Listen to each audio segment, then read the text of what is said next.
Bienvenue sur Écho d'Afrique. Le coronavirus poursuit sa course meurtrière sur le continent. Pour la seule journée du mercredi 27 mai, 5279 nouvelles contaminations enregistrées. Un bilan journalier record depuis l'arrivée de la pandémie en mi-février sur le sol africain, portant à 124 733 le nombre total de cas de Covid-19. Sur les 54 pays touchés par la maladie, le compteur affiche 51 059 guérisons, malheureusement 3 700 décès. L'Afrique du Sud et l'Égypte restent en tête du classement des pays les plus affectés, avec respectivement 25 937 cas et 19 666. À travers le continent, l'heure est à l'assouplissement des mesures édictées pour contenir la maladie, ceci assorti de plusieurs conditions. En Côte d'Ivoire, le président Alassane Ouattara a présidé mercredi le conseil hebdomadaire des ministres tenu au palais de la présidence de la République à Abidjan. Entre autres décisions prises au cours de ces travaux au sommet de l'État, la date de la révision des listes électorales fixée du 10 au 24 juin 2020. Sidi Tiemoko Touré, ministre de la Communication et des Médias, porte-parole du gouvernement, fait le point. Conformément à la législation électorale nationale et sur proposition de la Commission électorale indépendante, en abrégé CEI, ce décret fixe la révision de la liste électorale sur la période du 10 au 24 juin 2020. À cet effet, plus de 11 000 centres d'enrôlement seront ouverts pour permettre aux requérants d'être le plus proche possible de leur lieu d'inscription sur la liste électorale. Aussi, compte tenu de la pandémie de Covid-19, la CEI offre la possibilité aux électeurs qui souhaitent changer de lieu de vote de le faire en ligne. Et en ce qui concerne la crise sanitaire due à la pandémie de coronavirus, le Conseil a adopté une communication relative à l'analyse de la mise en œuvre du plan de riposte.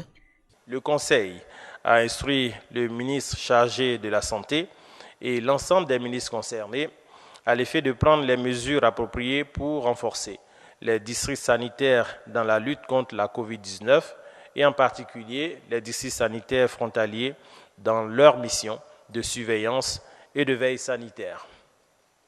Des instructions ont également été données pour améliorer le suivi des élèves et enseignants de retour à l'intérieur du pays du fait de la reprise des cours dans les écoles, les collèges, les lycées et les universités.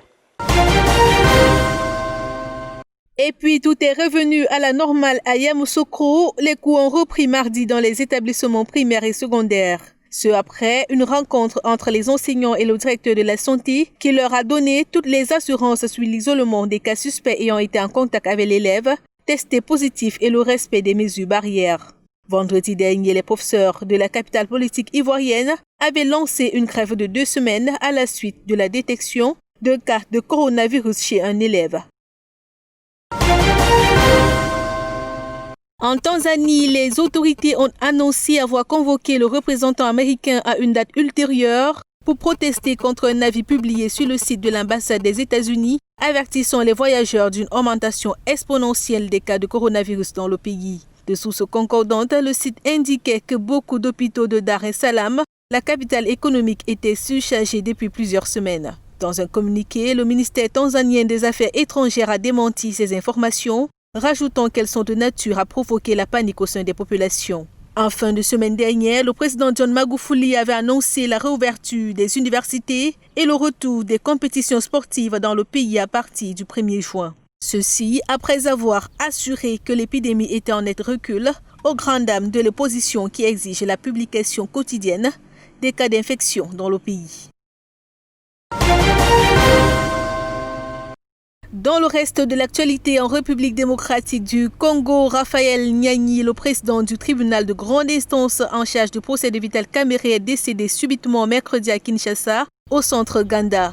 Si les raisons de son décès restent à élucider, certaines sources avancent l'hypothèse d'une crise cardiaque, mais le syndicat autonome des magistrats du Congo exige une autopsie sur le corps afin de déterminer les causes réelles de cette mort. Âgé d'une 50aine d'années, le magistrat qui paraissait en bonne santé avait présidé lundi 25 mai la deuxième audience du procès de Vital Kamerhe, le directeur de cabinet du président Félix Tshisekedi. et 2 de ses co-accusés poursuivis pour détournement présumé de fonds publics de 50 millions de dollars destinés à la construction de logements sociaux dans le cadre du programme des 100 jours du président congolais. Le tribunal de grande instance de Kinshasa va désigner un autre juge qui prendra en charge le dossier Vital Kamerhe, dont la 3e audience est prévue le 3 juin prochain à Kinshasa. Toujours en République démocratique du Congo, une source onusienne a indiqué mercredi qu'au moins 38 civils ont péri ces derniers jours dans des massacres perpétrés par les ADF, forces démocratiques alliées dans l'est du pays. L'ONU, qui parle de chiffres probablement provisoires, a expliqué qu'au moins 22 personnes ont été tuées, dont 2 attaques dans le sud de l'Ituri à la limite du Nord Kivu lundi et mardi, alors que des massacres dimanche et vendredi avaient déjà fait au moins 16 morts. De l'avis des observateurs, les ADF s'en prennent aux civils en représailles d'une offensive de l'armée congolaise contre leur base dans la forêt et la jungle autour de Beni, près de la frontière ougandaise. Au Burundi, l'Église catholique dénonce les irrégularités qui ont, selon elle, entaché la transparence et l'équité des élections générales du 20 mai, remportées avec une majorité écrasante par le parti au pouvoir, avec en première ligne la victoire du général Évariste Ndayishimiye, dauphin du président sortant à la présidentielle avec 68,72% des suffrages. L'Église catholique, qui a déployé 2716 observateurs le jour du scrutin à travers le pays, regrette notamment la contrainte exercée sur certains mandataires à signer d'avance, le dépouillement du contenu des urnes, le bourrage de certaines urnes, le vote à la place des défunts et des réfugiés et des électeurs qui ont voté plus d'une fois dans certains bureaux de vote. Elle dénonce par ailleurs l'exclusion de mandataires et d'observateurs des lieux de dépouillement du scrutin. Cette fois au Soudan, les autorités demandent le retrait de la mission des Nations Unies au Darfour et souhaitent la remplacer par une force au mandat beaucoup moins robuste, sans casque bleu ni policier. Dans ce sillage, le Premier ministre Abdallah Hamdok a imploré le Conseil de sécurité pour que la future entité soit dotée d'un statut beaucoup plus souple. Déployée depuis 2017, la MINUAD est composée de 6500 hommes, casques bleus et policiers.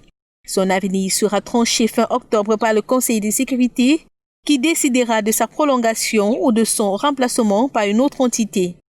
C'était l'essentiel des Échos de l'Afrique. À très bientôt.